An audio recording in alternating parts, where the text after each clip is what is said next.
Hi guys, welcome to my channel. My name is Jessica, and today on our little farm I am going to be making a quilt for George. My grandmother used to make quilts for all my kids, and because well, she's gotten up there in years and she decided to give up quilting before George was born, so she gave me all the fabric that she used to use for quilts. So what I did was I took some of my fabric, and majority of it was her fabric that she gave me, and I made George a quilt. So I hope you guys enjoy today's video. If you do, please give it a thumbs up, and please subscribe and hit the bell notification so you don't miss any videos. Alright, let's get going. Alright, the first thing I did in making George's quilt is I took my easy square here and I just laid it on the fabric, and I took my rotary cutter and I cut around. I did that for all my squares, and I ended up with a very large pile of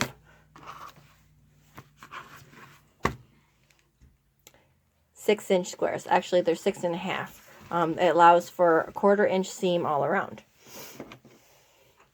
Then taking my large pile, I kind of went overboard in cutting out the squares. I then laid them out on the floor in a random pattern. As you can see, I went all the way down. I chose the length and the width. So reason I chose this one is because I like it. I like these types of quilts because it's random and you can do whatever you want. As you can see, the theme with George's quilt is dinosaurs. And I just had then what I do is I take each row and I stack it up, starting with this edge.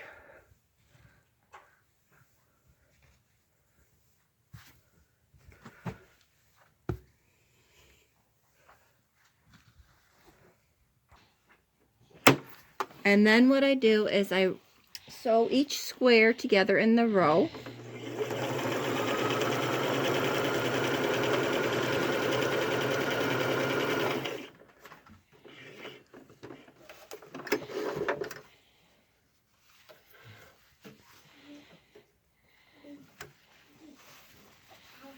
Then open it, and then I add the next square. And then I just keep going down the row like this.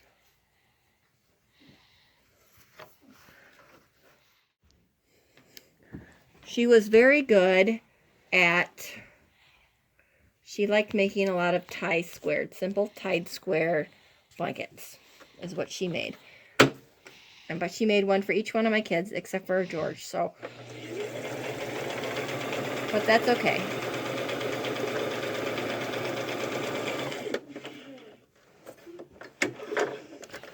Some of this fabric is actually, Dalton had an old bed sheet that he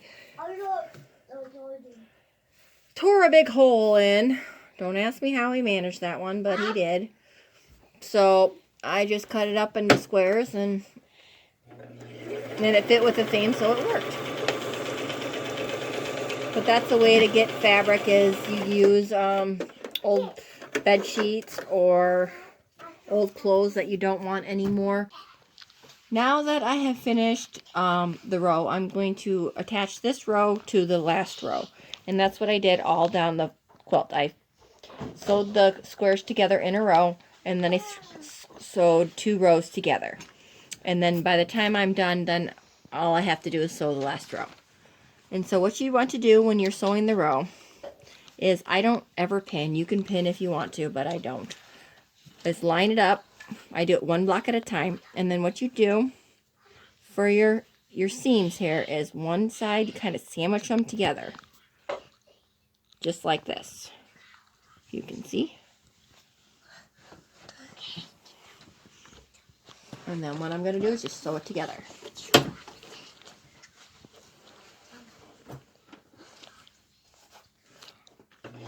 And the thing about this quilt is it's very forgiving if you don't have straight seams, which is what I like, because, yeah, nothing's ever perfect.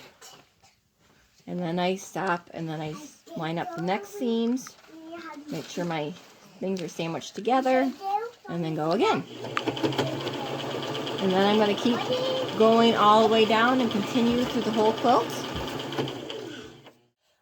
Alright, after you get your top all completed to the length you want, what I did was I take my backing fabric, and I had Hope help me lay it down here on the ground, and we laid it flat, and then on top of it we put the batting, laid that flat, and then we put our top on it. And then what you are going to do is you're going to take your pins, all three pieces, and at each intersection you're going to safety pin,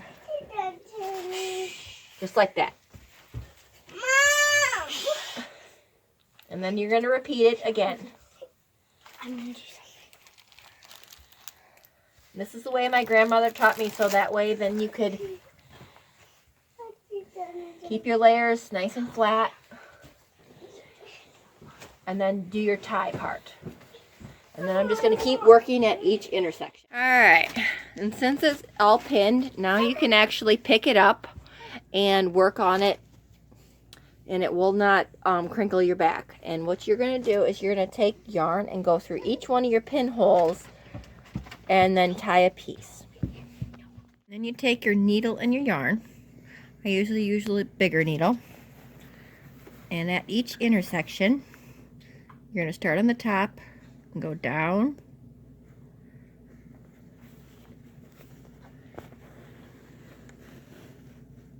And then back up.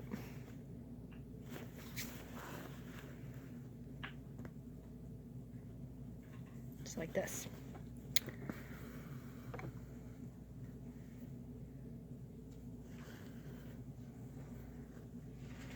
And then what you're going to do is take out your pin,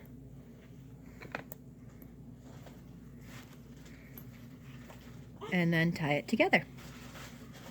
And you're going to do that each cross or whatever. And then see, the like thing about this tie thing, so then you can't see it if you make any mistakes. So you're just going to double knot it. See an open and close cookbook. And then cut. I'm just going to keep working through each intersection, and I'll be back after the next step. Alright, if you can see, I have finished tying and taking out all of the intersections. And so what I'm going to do now is I folded back the bottom piece because it's not attached up here on top.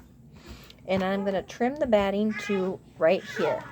And then when I'm done trimming it, I will have the bottom piece that will stick out up top that I'm going to fold over to make the binding. So I will be back in a second. I'm just going to get this cut. Alright. As you can see, I got all the padding cut. Or batting, I guess this is what it's called. And then what I'm going to do is I'm going to take and fold it over once. And then fold it over to go all the way over top, and then I'm going to sew all the way around. Okay, I changed it over from safety pins to regular pins after I pinned the sides, and I did both long sides before I did the top, and then I folded it all the way up, and then what I did was I just folded it down, keeping that corner nice and crisp. And then I folded it down one more time. Just like that. And then I'm going to pin it all the way across. Alright guys, here is the finished product of my tie quilt for George. As you can see, it just adds a little bit. And since I pinned it before, it actually is a nice even binding. I have tried it before where I don't pin it and just fold it as I go, and it ends up even. This way it actually take the time to pin, even though I don't like to pin.